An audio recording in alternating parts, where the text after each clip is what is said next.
যদি আপনার বা আপনার পরিচিত কারো শরীরের মধ্যে এই লক্ষণগুলোর এক বা একাধিক প্রকাশ পায়, তাহলে অবশ্যই সুগার টেস্ট করাতে ভুলবেন না। অতিরিক্ত মাত্রায় ঘন ঘন প্রস্রাব হওয়া, বিশেষ করে রাতের বেলা বারবার প্রস্রাবের বেগ পাওয়া ডায়াবেটিসের অন্যতম প্রধান লক্ষণ।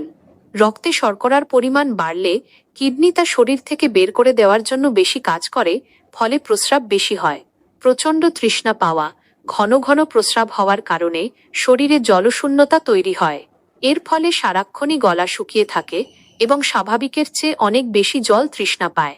খুব বেশি খিদে লাগা, আমরা যে খাবার খাই, ডায়াবেটিস হলে শরীর সেই খাবার থেকে পর্যাপ্ত শক্তি বা গ্লুকোজ কোষে পৌঁছাতে পারে না। ফলে শরীর পর্যাপ্ত শক্তি পায় না এবং বারবার খিদের অনুভূতি হয়।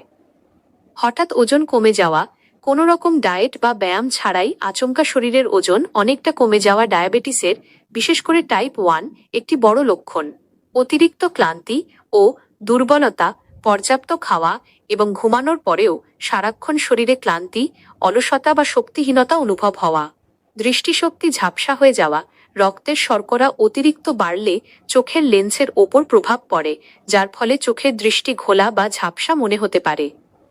ক্ষত বা কাটাছেঁড়া সহজে না শুকানো, শরীরের কোনো স্থানে কেটে গেলে, ছাল উঠলে বা কোনো ক্ষত হলে তা যদি স্বাভাবিক সময়ের চেয়ে অনেক দেরিতে শুকায় বা সহজে সারতে না চায়। ত্বক শুষ্ক হওয়া এবং চুলকানি, ত্বক অতিরিক্ত শুষ্ক হয়ে যাওয়া এবং বিশেষ করে কুঁচকি, বগল বা শরীরের ভাঁজে চুলকানি বা ফাঙ্গাল ইনফেকশন, ছত্রাকজনিত সংক্রমণ হওয়া। হাত পায়ে অবশ ভাব বা ঝিনঝিন করা, দীর্ঘদিন রক্তে শর্করা বেশি থাকলে তা স্নায়ুর ক্ষতি করে। এর ফলে হাত বা পায়ে সুই ফোটার মতো অনুভূতি, ঝিনঝিন করা বা অবশ ভাব দেখা দিতে পারে। যদি আপনার বা আপনার পরিচিত কারো মধ্যে এই লক্ষণগুলোর এক বা একাধিক প্রকাশ পায়, তবে ঘরে বসে না থেকে যত দ্রুত সম্ভব একজন ডাক্তারের পরামর্শ নেওয়া এবং ফাস্টিং ব্লাড সুগার FBS ও HbA1c টেস্ট অবশ্যই করাবেন।